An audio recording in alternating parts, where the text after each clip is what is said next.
inventarisasi yang akan kami lakukan untuk menginventarisasi potensi-potensi yang ada di Kelurahan Merpati, Kecamatan Mawar, Kabupaten Mangga, Provinsi Elang. Selanjutnya yang akan memaparkan adalah Saudari Oktadia Kusmamurti. Kepada Oktadia saya persilakan.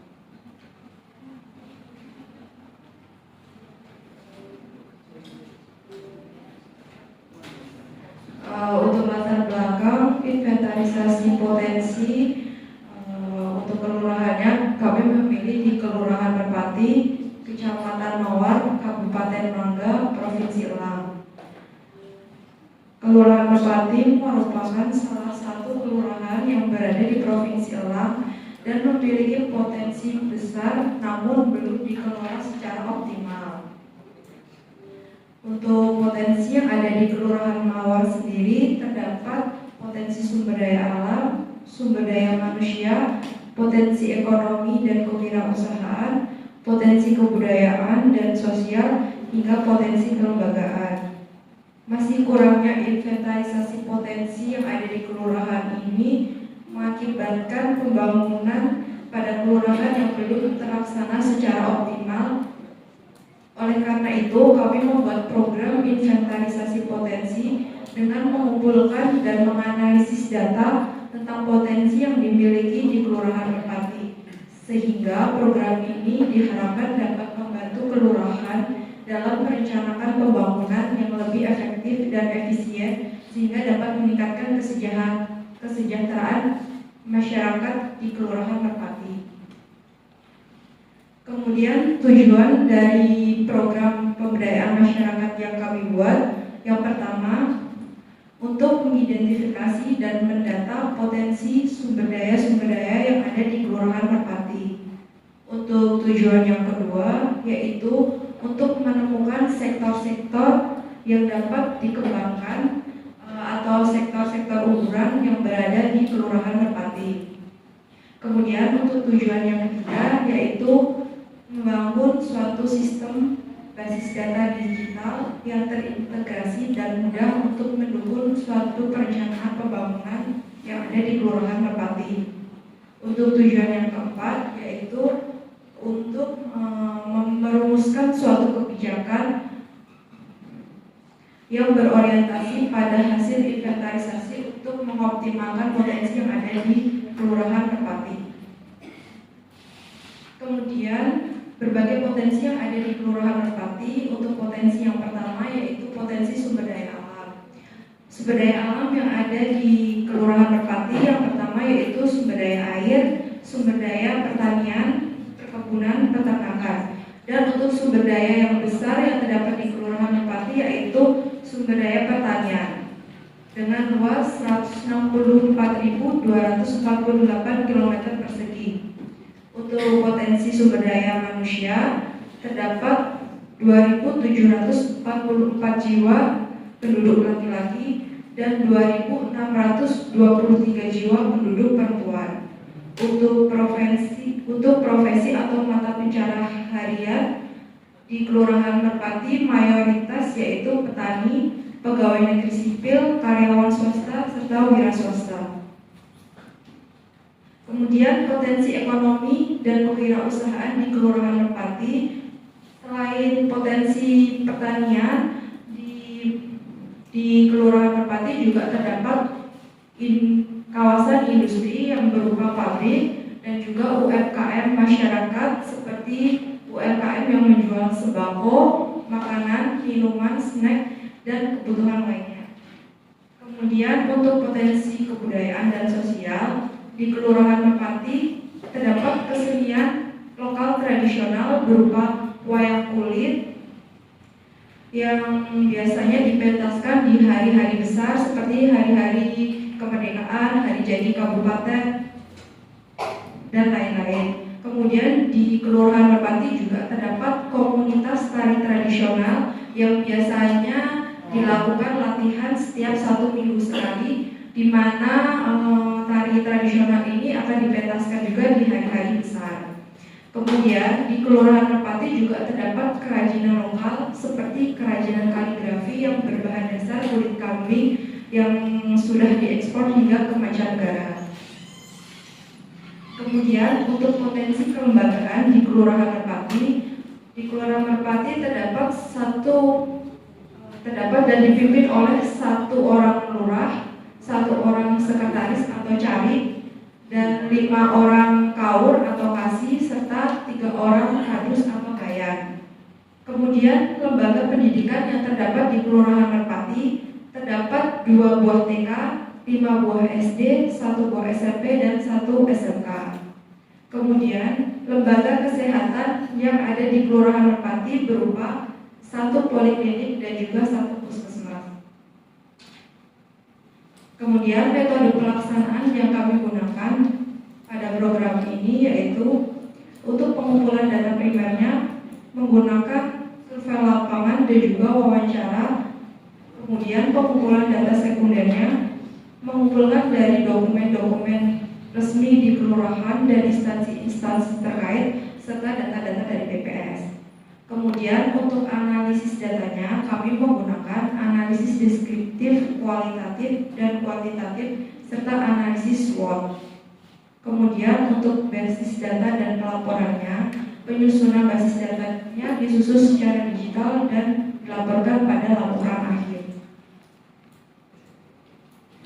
Untuk waktu pelaksanaannya, kami merencanakannya selama 3 minggu. Untuk minggu yang pertama, kami melakukan persiapan yaitu pengumpulan data primer dan juga sekunder. Untuk minggu yang kedua, kami melakukan pengolahan data dan juga analisis data. Serta untuk minggu ketiga yaitu penyusunan laporan akhir, basis data digital, serta presentasi hasil. Cukup sekian yang dapat saya paparkan. Proposal ini juga kami harapkan dapat menginventarisasi potensi-potensi yang ada di Kelurahan Merpati dengan tujuan untuk merumuskan kebijakan yang sesuai dan juga untuk yang berguna untuk mensejahterakan masyarakat di Kelurahan Merpati.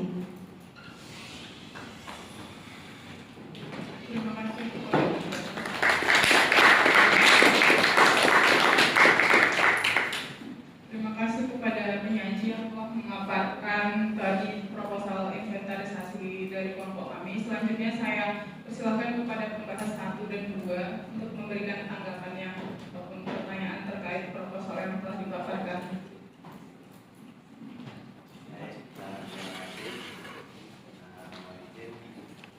Untuk bisa ditampilkan di yang tujuan.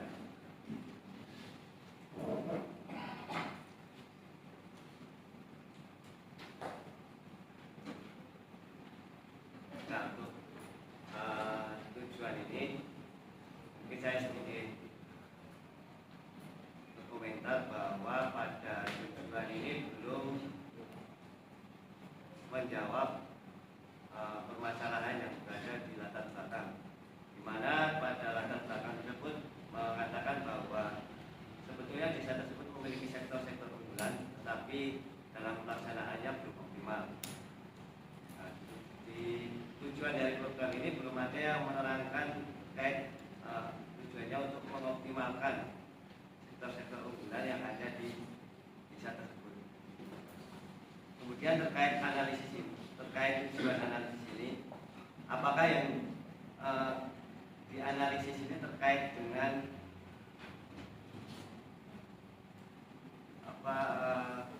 sektor-sektor unggulan saja, tidak menganalisis terkait mungkin permasalahan yang menyebabkan potensi-potensi unggulan yang ada di desa tersebut tidak optimal. Baik, langsung saya jawab. Nanti mungkin kalau kedua rekan saya menambahkan dipersilakan.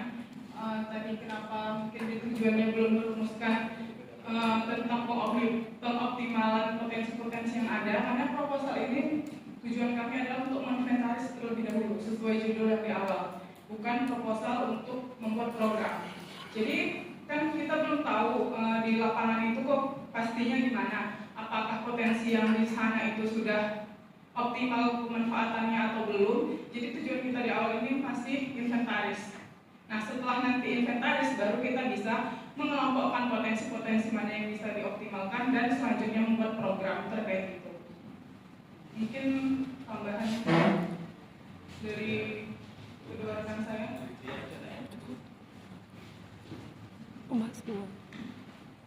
Selanjutnya untuk pembahas kedua.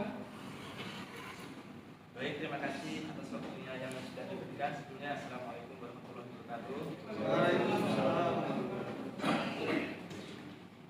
Sedikit menanggapi dari presentasi kelompok 2 terkait program inventarisasi potensi kelurahan.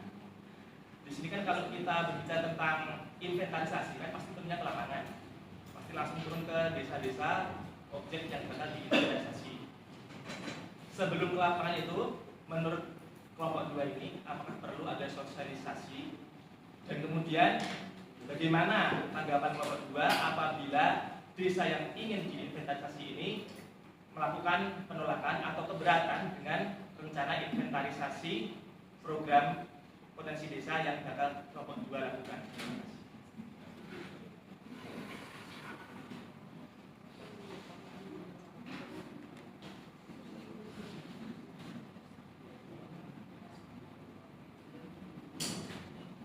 Menurut kelompok kami, untuk perlu tidaknya sosialisasi, menurut kami perlu karena kan pasti kalau untuk mengambil data di suatu tempat kita harus melakukan sosialisasi atau izin dulu kepada masyarakatnya.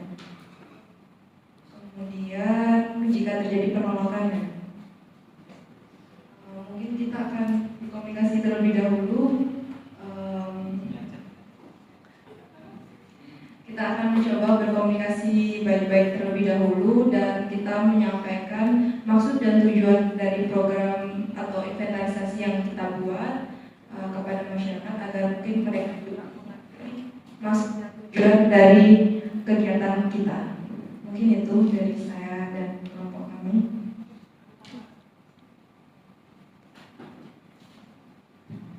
Mungkin dari pembahas ada tanggapan lain atau hal lain yang ingin ditanyakan. Mungkin cukup sekian dari kelompok kami.